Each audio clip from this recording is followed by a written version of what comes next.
Hello everyone, welcome to Studios Aura. And आज हम पढ़ेंगे फीवर के बारे में। फीवर को जनरली हम कहते हैं body temperature. Body temperature is the hotness and coldness of the body. Body की जो हॉटनेस या कोल्डनेस होती है उसकी टर्म्स में हम कहते हैं कि ये बॉडी टेम्परेचर है या फिर फीवर हो गया है। लाइक हॉटनेस, अगर फॉर एग्जांपल हीट प्रोडक्शन अगर बॉडी का ज़्यादा है, ठीक है, तो क्या होगा, हॉटनेस बढ़ेगी, तो जिसकी वजह से क्या होगा कि बॉडी टेम्परेचर जो है एलिवेट हो जाएगा, जिसे हम कहते हैं fever. Okay, so body temperature is basically the balance between the heat production and the heat loss in the body. Okay, so normal body temperature क्या होता है, 98.6 डिग्री फ़ारेनहाइट। लोग बोलते हैं कि ये नॉर्मल टेम्परेचर होता है, बट देर इज़ यहाँ हमेशा एक रेंज होती है बॉडी टेम्परेचर की।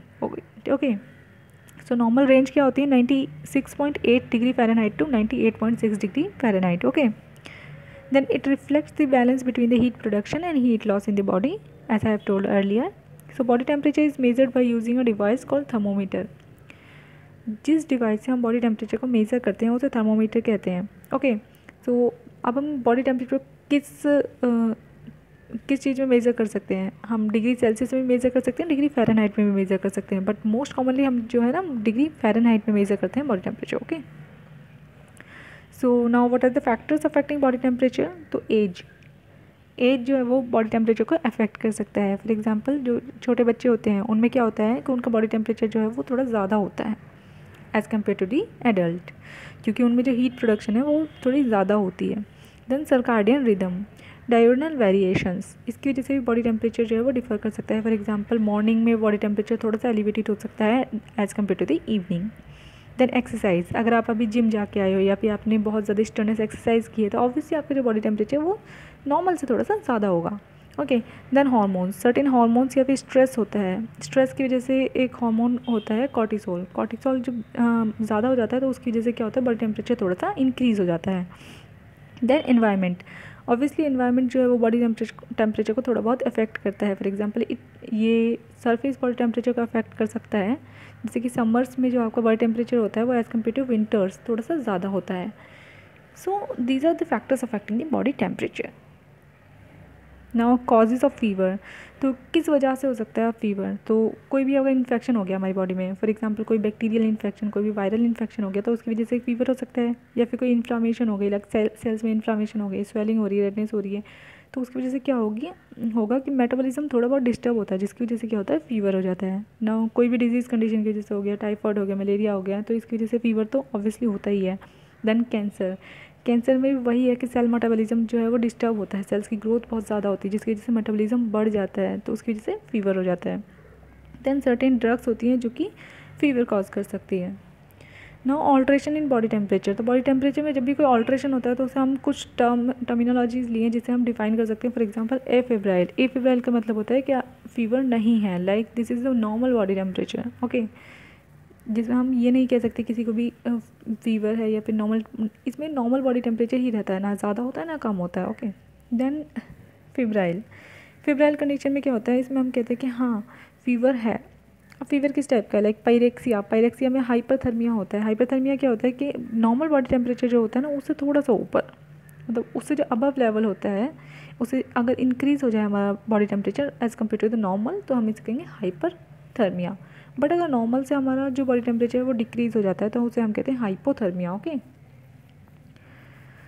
Now there are two kind of body temperature, दो तरह के बॉडी टेम्परेचर होते हैं, एक कोर बॉडी टेम्परेचर होता है, एक होता है सरफेस बॉडी टेम्परेचर। तो कोर बॉडी टेम्परेचर क्या होता है, ये हमारे इंटरनल ऑर्गन्स का टेम्परेचर होता है, हमेशा कांस्टेंट रहता है, क्योंकि इंटरनल ऑर्गन्स का टेम्परेचर है तो ये किसी भी चीज़ से अफेक्ट नहीं होगा, कोई भी एनवायरमेंटल कंडीशन इसे अफेक्ट नहीं कर सकती, तो ये जो है कांस्टेंट रहेगा। Okay, it range from 36.5 to 37.5 degree Celsius. Okay, then surface body temperature क्या होता है कि ये इन्वायरमेंट के अकॉर्डिंग जो है चेंज हो सकता है। फॉर एग्जांपल आप धूप में चल के आए हो, ठीक है, या फिर क्या हो गया कि बहुत ज़्यादा समर है तो उसकी वजह से आपका जो सरफेस बॉडी टेम्परेचर वो थोड़ा बहुत इंक्रीज़ हो सकता है। Okay, so now common type of fever क्या होता है, हमने फीवर की बात कर ली कि किस टाइप के फीवर होते हैं। अब टाइप क्या होता है, तो इंटरमिटेंट हो सकता है, कांस्टेंट हो सकता है, रिलैप्सिंग एंड रेमिटेंट, इन्हें हम आगे डिफाइन करते हैं। नाउ इंटरमिटेंट फीवर क्या होता है कि बॉडी टेम्परेचर जो है वो बढ़ रहा है, ऑब्वियसली फीवर है तो बॉडी टेम्परेचर बढ़ेगा, बट जो 24 आवर्स की साइकिल होती है ना 1 डे की, इसमें एक बार एटलीस्ट जो बॉडी टेम्परेचर वो नॉर्मल रेंज पे आएगा। Okay, for example body temperature increase हुआ, फीवर आया, बट 24 घंटे में एक बार वो नॉर्मल टेम्परेचर पे आ गया, सो this is intermittent fever. Okay, commonly ये किस किस कंडीशन में होता है? ग्राम नेगेटिव बैक्टीरिया की वजह से हो सकता है, सेप्सिस हो गया, या फिर एक्यूट बैक्टीरियल इन्फेक्शन हो गया कोई भी, या फिर यूटीआई वगैरह, तो उसकी वजह से इंटरमिटेंट फीवर हो सकता है, जिसमें नॉर्मली कहते नहीं है लाइक दिन में एक बार बुखार आता है, देन उसके बाद बुखार नहीं आता है, टेम्परेचर नॉर्मल हो जाता है। Okay, so this is intermittent fever.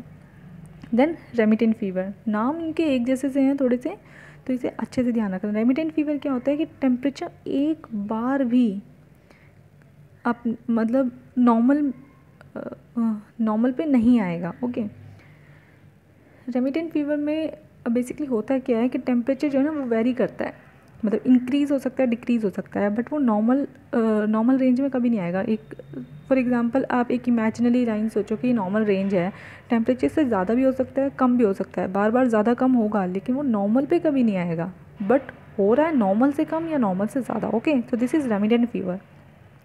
ये किसकी वजह से हो सकता है? माइकोप्लाज्मा की वजह से हो सकता है, viral acute respiratory tract infection की वजह से हो सकता है। ओके, देन सस्टेन्ड और कॉन्टीन्यूस फीवर, नाम से पता चल रहा है कि फीवर जो है वो कॉन्टीन्यूस है, सस्टेन्ड है, ये कभी भी मतलब नॉर्मल रेंज में नहीं आ रहा है, बट ये हमेशा नॉर्मल रेंज से ऊपर ही रहेगा।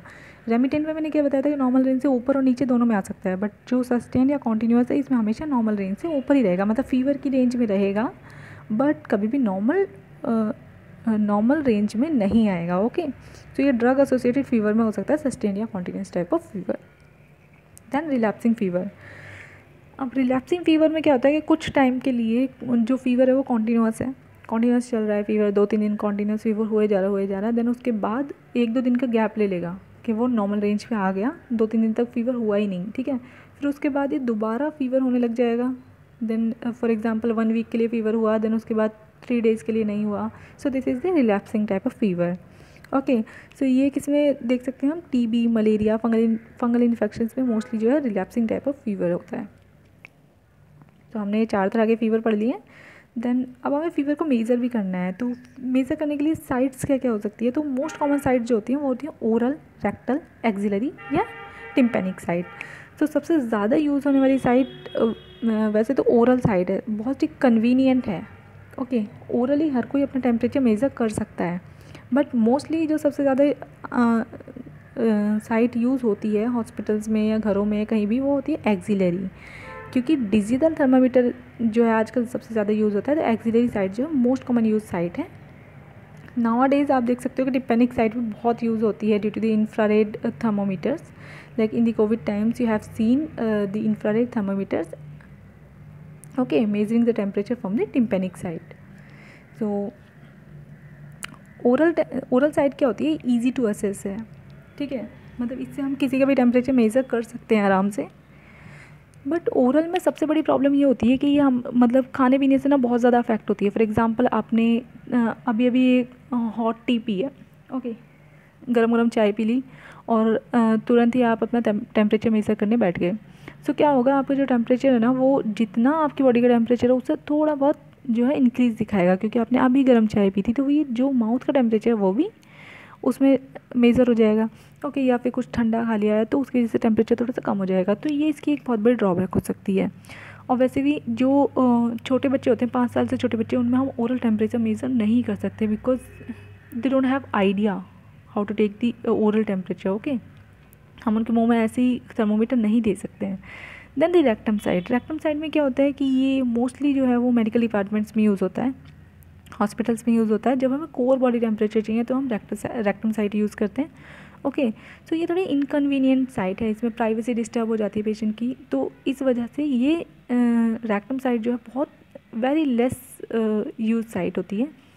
बट इसमें क्या होता है कि कोर बॉडी टेम्परेचर पता चल जाता है हमें, सो जब भी अगर कोर बॉडी टेम्परेचर पता करना हो तो रेक्टम साइट ही प्रेफरेबल होगी। Okay, then axillary site is the most common site used for measuring the temperature. Okay, कहीं भी यूज़ कर सकते हैं, घर में, लाइक हॉस्पिटल्स में, कहीं भी। ओके, और ये सबसे बड़ा इसका एडवांटेज क्या है कि 5 साल से छोटे बच्चे में भी हम एक्सिलरी साइट यूज़ करते हैं, ठीक है, कन्वीनियंट होती है बहुत ज़्यादा। बट होता क्या है कि ये स्किन का टेम्परेचर रिफ्लेक्ट करते हैं, मतलब एक्सिलरी साइड से हम सरफेस बॉडी टेम्परेचर मेज़र कर सकते हैं। बिकॉज अब सरफेस बॉडी टेम्परेचर में क्या होता है कि एनवायरनमेंट से थोड़ा बहुत जो होता है, एनवायरनमेंट से थोड़ा बहुत इस पर अफेक्ट पड़ता है, बट वही है कि कन्वीनियंट है तो हम थोड़ा बहुत मैनिपुलेट कर सकते हैं। Okay, then ear, tympanic sides आजकल आप देख रहे हो कि बहुत ज़्यादा यूज़ हो रहा है। आप कहीं भी जाओ, लाइक आप शॉपिंग मॉल में जा रहे हो, मेट्रो में जा रहे हो, ओके, सो इंफ्रारेड थर्मोमीटर से वो आपके टिम्पेनिक साइड पे ही फीवर चेक करते हैं मोस्टली। ओके, सो ये भी इजी टू असेस है, इन्वेजिव प्रोसीजर नहीं है इसमें कोई भी। ओके, ब्रेन का टेम्परेचर रिफ्लेक्ट करता है ये, बट प्रॉब्लम ये है कि इसमें थोड़ी बहुत ट्रेनिंग और अटेंशन चाहिए इस टेक्निक को यूज़ करने के लिए। कॉमनली ये हॉस्पिटल क्लिनिक्स वगैरह में यूज़ होता है और आजकल तो हर जगह यूज़ हो ही रहा है। सो आपने ये सारी 4 कॉमन साइट्स भी देख लिए फीवर मेजर करने की। नाउ नॉर्मल रेंज क्या होती है इनकी, तो यहाँ पे रेंज नहीं दी हुई बट एक नॉर्मल वैल्यू दी हुई है। सो ओरल की नॉर्मल वैल्यू हो सकती है 98.6 degree Fahrenheit, which is the normal under the normal range, like 96.8 से 98.6 डिग्री फ़ारेनहाइट जो होता है, that is the normal range for the oral temperature.